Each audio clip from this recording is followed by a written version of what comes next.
كل يوم بنشوف فيديوهات ومقالات كتيرة عن الاستيقاظ المبكر وكيفية الاستفادة منه، وبيقولوا لنا ان السر وراء النجاح هو ان نبدأ يومنا بدري. لكن هل ده صح فعلا؟ في الفيديو ده هنكتشف مع بعض السر وراء الاستيقاظ المبكر، فيلا بينا نبدأ.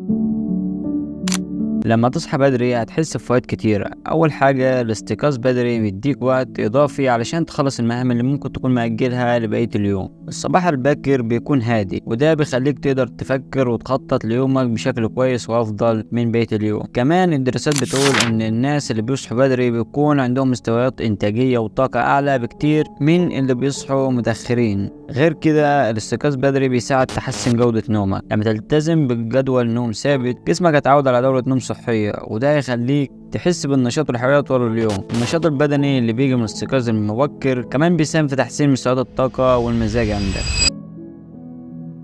الاستيقاظ بدري فعال لانه بيتماشى مع ايقاع الجسم الطبيعي. جسم الانسان بيكون في حاله نشاط وتركيز اعلى في الصبح بفضل افراز هرمون الكورتيزول اللي بيساعدك تستيقظ وتكون نشيط. مستوى الكورتيزول بيكون في اعلى انتاجه في الصباح وده بيساعدك تبدا يومك بطاقه اكبر. كمان الاستيقاظ بدري بيساعدك على تنظيم مستويات الهرمونات بشكل عام، زي هرمون الميلاتونين اللي هو هرمون النوم بينخفض في الصباح وده بيخليك اكتر يقظه ونشاط. الدراسات بتبين ان اللي بيستيقظ بدري بيساعد على توازن الهرمونات في الجسم وده بيفيدك في تحسين الأداء العقلي والحالة المزاجية.